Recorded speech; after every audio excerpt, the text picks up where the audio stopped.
Isipin ninyo ang isang ulam na mukhang perpektong almusal, di ba? Masarap, masustansya. Pero maaaring ito ang tahimik na sanhi ng problema sa puso sa hinaharap. Milyon-milyong matatanda ang kumakain nito araw-araw na iniisip na sila. Inag-aalaga sa sarili nang hindi nila alam na nagkakamali sila na maaaring maging mahal ang bayad. Ako si Dr. Fernando Manalo at bilang doktor, nakita ko na ang mga bunga ng ganitong gawi. Mga pasyente na pumupunta sa aking klinika na may mga ugat na nagsisimulang magkaroon ng problema, may talamak na pamamaga na nagpaparamdam sa kanila na mas matanda sila kaysa sa kanilang edad, at may pagod na hindi nawawala kahit anong gawin. Alam ko na ang impormasyon tungkol sa itlog ay magulo. Isang araw ito, may superfood, at sa susunod na araw ay sumisigaw ang headline na ito, abaway ilason sa puso. Sino ang susundin natin? Ang totoo, malayo na ang narating ng agham, at ngayon nandito ako upang linawin ang lahat ng minsan at para sa lahat. Ang problema, paunang sabi ko, ay hindi ang itlog. Sa katunayan, ang itlog ay maaaring isa sa pinakamahusay ninyong kakampi upang tumanda ng malusog. Ang tunay na panganib, ang pinakamalaking pagkakamali na tinutukoy ko, ay hindi isang bagay lamang, kundi isang kadena ng mga karaniwang mali sa paraan ng pagluluto nito, sa kung ano ang ihahalo at kung paano ito kinakain. Mga pagkakamali na nagpapalit sa kamanghamanghang pagkaing ito sa isang time bomb para sa inyong kalusugan. Manatili kayo sa akin dahil hindi lamang ibubunyag ko kung ano ang mga pagkakamaling ito, kundi higit sa lahat, kung paano ang isang simpleng pagbabago sa inyong kusina ay maaaring i-deactivate ang bombang iyon, protektahan ang inyong puso, palakasin ang inyong isip, at ibalik sa inyo ang enerhiyang akala ninyo'y nawala na. Ang matutuklasan ninyo ngayon ay isang bagay na dapat madalas ipaliwanag ng lahat ng doktor at tunay na maaaring magligtas ng inyong buhay sa pagtatanggol sa itlog. Bakit ito'y tunay na superfood? Bago tayo tumungo sa mga pagkakamali, mahalagang unawain kung bakit ang itlog sa kanyang sarili ay isang hiyas na nutritional, lalo na para sa mga nakalampas na sa 50, 60 o 70 taong gulang. Ang isipin na masama ang itlog ay isang malaking pagkakamali. Isipin ninyo ito ng ganito. Ang isang itlog ay isang kapsula ng buhay. Naglalaman ito ng lahat ng kailangan upang lumikha ng isang buhay na nilalang. Isipin ninyo ang densidad ng mga sustansya nito. Una at marahil ang pinakamahalaga para sa mga matatanda ay ang protina nito. Ang protina ng itlog ay napakataas ng kalidad. At ano ang ibig sabihin yon? Meron itong lahat ng mahahalagang amino acid sa perpektong proporsyon na kailangan ng katawan. Sa paglipas ng mga taon, nahaharap tayo sa isang tahimik na kaaway na tinatawag na sarcopenia, na iyon ay ang pagkawala ng kalamnan at lakas na nagpapahina sa atin at ninanakaw ang ating kalayaan. Upang labanan ito, kailangan natin ng dalawang bagay, mag-ehersisyo at kumain ng sapat na protina na may kalidad. Isang itlog lamang ang nagbibigay ng 1 gram ng perpektong protinang iyon, madaling matunaw at handa ng gamitin ng ating mga kalamnan. Pero hindi pa iyon ang lahat. Ang itlog ay isang multivitamin na ibinibigay sa atin ng kalikasan. Ito ay isa sa iilang pinagmumulan ng bitamina D, ang bitamina ng araw na mahalaga upang maabsorb ng ating mga buto ang calcium at manatiling malakas. Bukod pa rito, ito'y mayaman sa bitamina B12 na susi para sa mga nerbiyos at pulang selula ng dugo. Ang kakulangan nito na karaniwan sa mga matatanda ay nagdudulot ng pagkahapo at mga problema sa nerbiyos. Mayroon din itong bitamina A, E, selenyo. Ito ay isang orkestra ng mga sustansya na nagtutulungan para sa inyo. Ngayon, pag-usapan natin ang dalawang kayamanan na nakatago sa dilaw ng itlog na mahalaga laban sa pagtanda. Ang luteina at zeaxanthin, mga antioxidant na gumagana bilang internal na sunscreen para sa inyong mga mata. Naiipon ang mga ito sa retina at tumutulong na i-filter ang mapaminsalang asul na liwanag na pinoprotektahan tayo mula sa katarata at macular degeneration, ang pangunahing sanhi ng pagkabulag sa katandaan. At ang kamangha-mangha, ayon sa mga pag-aaral, ang luteina at zeaxanthin mula sa itlog ay mas mahusay na nasisipsip kaysa sa mga gulay tulad ng spinach. At sa wakas, ang hiyas ng corona, ang shoreline. Ang dilaw ng itlog ay isa sa pinakamayamang pinagmumulan ng nutrient na ito. Ang choline ay mahalaga para sa utak dahil tumutulong itong gumawa ng acetylcholine, isang neurotransmitter na susi para sa memorya at pagkatuto. At alam ninyo ba kung ano ang pinakamakapangyarihan? Ang mga kamakailang pag-aaral ay nakakita ng isang kamanghamanghang koneksyon. Ang mga matatanda na regular na kumakain ng itlog ay nagpakita ng mas mababang panganib, hanggang 47% na mas mababa, ng pagkakaroon ng demensya tulad ng Alzheimer. Naniniwala ang mga siyentipiko na ang choline ay may pangunahing papel sa proteksyong ito. Isang simpleng pagkain ay maaaring isa sa pinakamakapangyarihan ninyong kasangkapan upang alagaan ang isip. Kaya oo, ang itlog ay tagapagtanggol ng kalamnan, buto, paningin at utak. Isang superfood sa lahat ng aspeto. Kaya, nasaan ang trick? Bakit ang masamang reputasyon nito? Upang maunawaan ito, kailangang alisin ang isang mito na nagdulot ng malaking pinsala, ang malaking mito ng kolesterol, at ang tunay na kaaway. Sa loob ng halos 50 taon, ang itlog ay ang opisyal na kontrabida sa kalusugan ng puso. Ang payo ay malinaw, hindi hihigit sa 3 sa isang linggo dahil ang dilaw ay may maraming kolesterol at ito'y nakabara sa mga ugat. Ang payong ito, bagamat may mabuting layunin, ay batay sa isang napakasimpleng ideya kung paano gumagana ang katawan at pinagkaitan ng benepisyo ang milyon-milyong tao. Ang lohika ay mukhang matibay. Ang itlog ay may kolesterol. Ang mataas na kolesterol sa dugo ay masama, kaya masama ang pagkain ng itlog. Pero ang ating katawan ay mas matalino kaysa doon. Ang pinakabagong agham ay nagpakita na para sa karamihan ng mga tao, ang kolesterol na kinakain natin ay may minimal na epekto sa kolesterol sa ating dugo. Isipin ninyo ng ganito.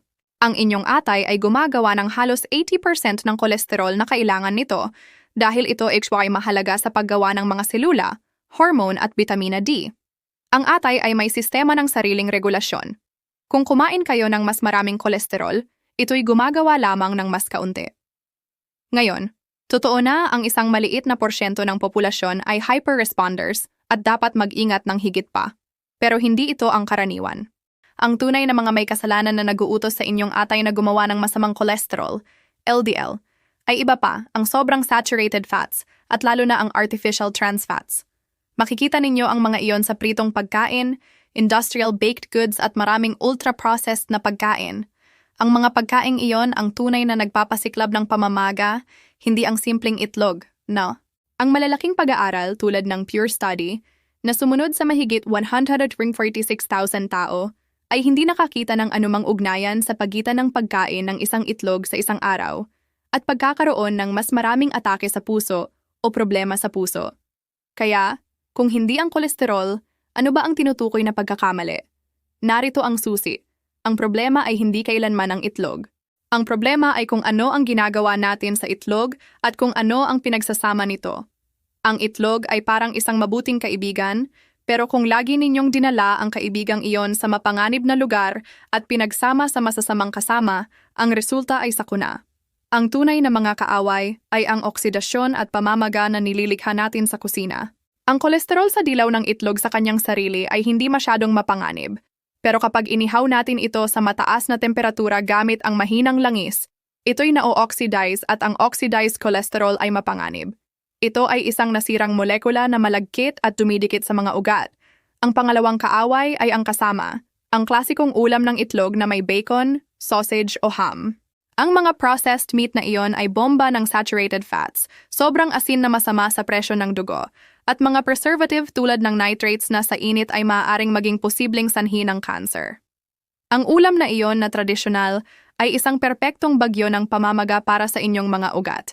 Ngayong natukoy na natin ang tunay na mga may kasalanan, tingnan natin ang 7 nakamamatay na pagkakamali na maaaring ginagawa ninyo nang hindi ninyo namamalayan. Ang 7 nakamamatay na pagkakamali sa pagkain ng itlog. Mabuti na alam na natin na ang itlog ay nasa panig natin. Ngayon tingnan natin kung ano ang ginagawa nating mali upang sirain ito. Bigyan ng pansin dahil malamang na makikita ninyo ang inyong sarili sa ilan sa mga puntong ito. Pagkakamali bilang isa, kainin ito ng hilaw o bahagyang luto. Ang ideya na magdagdag ng hilaw na itlog sa shake ay mula sa ibang panahon at para sa isang matanda ay mapanganib. Ang dahilan ay may pangalan, salmonella. Bagamat mababa ang panganib, umiiral ito. Sa isang kabataan ay maaaring isang masamang gabi. Sa isang matanda na may mas mahinang immune system ay maaaring magtapos sa ospital. Bukod pa rito, ang hilaw na puti ay may protina, ang avidin, na humaharang sa pagsipsip ng biotin, isang bitamina B na mahalaga. Ang init ay sumisira sa bakterya at sa avidin, kaya para sa kaligtasan at nutrisyon, laging lutuin ang inyong mga itlog. Pagkakamali bilang 2, iprito sa masamang langis sa malakas na apoy. Ito ang pinakakaraniwan at pinakamasamang pagkakamali sa lahat. Kapag inilagay ninyo ang itlog sa napakainit na kawali na may langis ng sunflower, corn o soybean, kayo'y lumilikha ng problema. Ang mga langis na gulay na iyon ay lubhang hindi matatag sa init, na o-oxidize at naglalabas ng mga nakalalason at nagpapaalab na sangkap. Pero bukod pa rito, ang matinding init ay na-o-oxidize din ang kolesterol sa dilaw. At tulad ng sinabi natin, ang oxidized cholesterol ay parang malagkit na chewing gum na dumidikit sa dingding ng inyong mga ugat, na nag-uumpisa ng pagbuo ng plaka.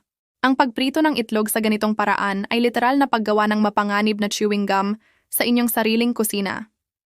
Pagkakamali bilang 3, ang nakalalason na kombinasyon sa processed meat.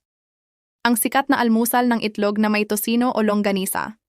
Nutritionally, ito ay isang sakuna sa puso. Ang tosino, longganisa at ham ay pinakamasamang kasama para sa inyong itlog. Punong-puno ng saturated fats, sobrang asin na masama sa presyo ng dugo at mga preservative tulad ng nitrates na sa init ay maaaring maging mapanganib na compound.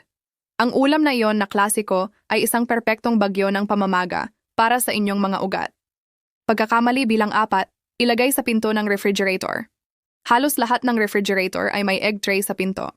Ito ay isang bitag. Ang pinto ang lugar na may pinakamaraming pagbabago ng temperatura. Ang mga pagbabagong iyon ay maaaring magparami ng bakterya at mawalan ng kalidad ang itlog ng mas mabilis.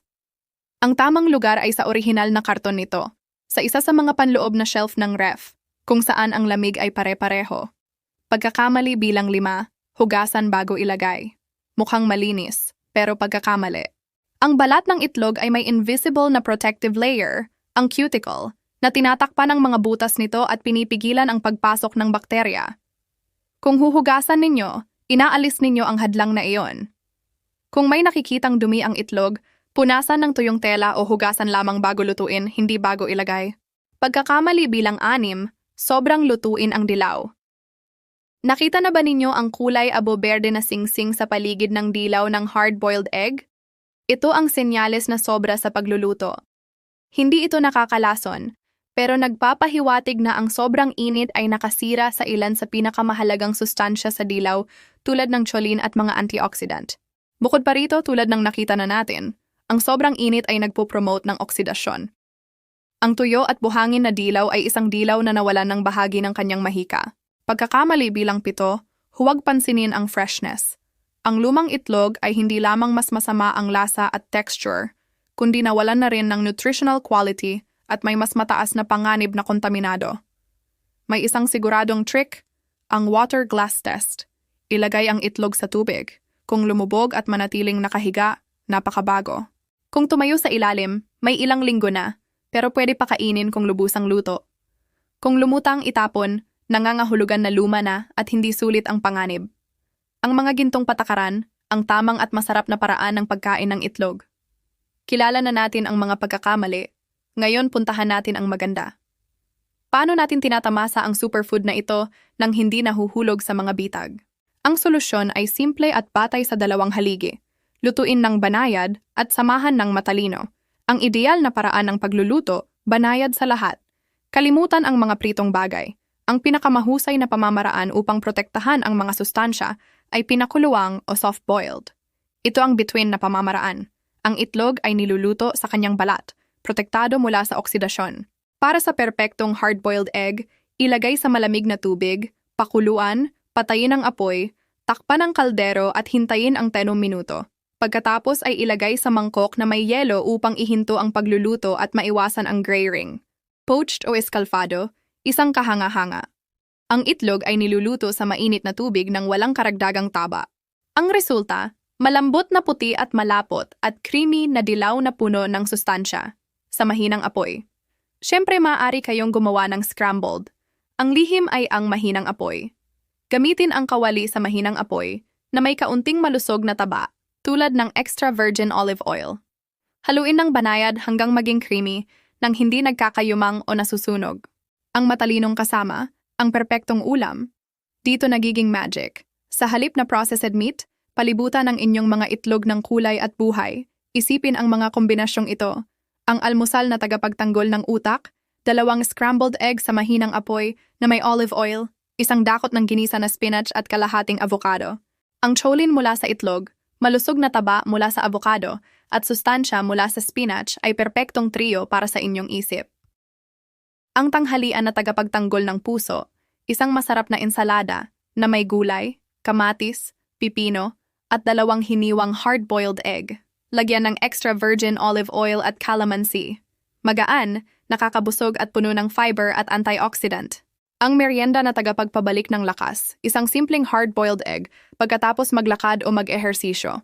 Ito ang perpektong dosis ng protina upang tulungan ang inyong mga kalamnan na gumaling. Linawin ang mga headline, ilang itlog ang ligtas? Maaaring nabasa ninyo ang mga nakakalito na balita. Halimbawa, 1 Italian study Molisani ay nagdulot ng headline dahil iniugnay ang mas mataas na pagkain ng itlog sa ilang panganib. Pero sa agham kailangang tingnan ang buong larawan. Ang pinakabagong at pinakamataas na kalidad na ebidensya ay lubhang positibo. 1 malaking kamakailang pag-aaral na sumunod sa halos 10,000 malusog na matatanda ay nakakita ng kabaligtaran. Ang mga kumakain ng 1 hanggang 6 na itlog sa 1 linggo ay may hanggang 20% na mas mababang panganib na mamatay dahil sa sakit sa puso. Ito ay nagpapatibay sa ideya. Ang itlog sa 1 malusog na konteksto ay 1 tagapagtanggol. Para sa karamihan ng malusog na matatanda, ang pagkain ng hanggang 1 itlog sa 1 araw ay hindi lamang ligtas, kundi kapaki-pakinabang, basta sundin ang mga patakaran sa pagluluto at kasama na nakita natin. Kung kayo ay may kondisyon tulad ng diabetes o alam na masyadong tumutugon ang inyong kolesterol sa dieta, pinakamabuti na kausapin ang inyong doktor upang malaman kung ano ang pinakaangkop para sa inyo. Marami tayong natutunan ngayon, inalis natin ang mito ng kolesterol. Natuklasan na ang tunay na mga kontrabida ay ang masamang paghahanda at masasamang kasama at natutunan kung paano gawing makapangyarihang kakampi ang itlog para sa 1 malusog at masiglang katandaan. Ang pangunahing mensahe ay ito, ang itlog ay hindi inyong kaaway. Ang inyong kaaway ay ang pagprito nito sa masamang langis at pagsasama sa processed meat. Simula ngayon, lutuin ng banayad, pinakuluang, poached o scrambled sa mahinang apoy. Palibutan ng gulay, avocado at tunay na pagkain. Kayo ang may kontrol. Sa alam ninyo ngayon, maaari ninyong gamitin ang simpleng at murang pagkaing ito upang palakasin ang inyong mga kalamnan, protektahan ang inyong paningin, at protektahan ang inyong utak. Kung ang impormasyong ito ay naging kapaki-pakinabang at nagbigay ng linaw, hinihiling ko sa inyo na gawin ang 1 mahalagang bagay. Ibahagi ang video na ito. Isipin ang 1 kamag-anak o kaibigan na maaaring tulungan ng impormasyong ito. Sa 1 simpleng click ay maaaring mapabuti ninyo ang kalusugan ng 1 taong mahal ninyo. At kung nais ninyong patuloy na makatanggap ng practical at science-based na payo upang mabuhay ng mas matagal at mas mabuti, huwag kalimutang mag-subscribe sa channel at i-on ang notifications. Ngayon ay nais kong basahin kayo. Mag-iwan ng komento. Paano ninyo karaniwang niluluto ang inyong mga itlog? May nagawa ba kayo sa mga pagkakamaling ito? Anong pagbabago ang gagawin ninyo simula ngayon? Binabasa at sinasagot ko ang lahat na maaari ko. Salamat sa pagsama sa akin. Alagaan ng mabuti ang inyong kalusugan na siyang pinakamalaking kayamanan. Kita-kita tayo sa susunod.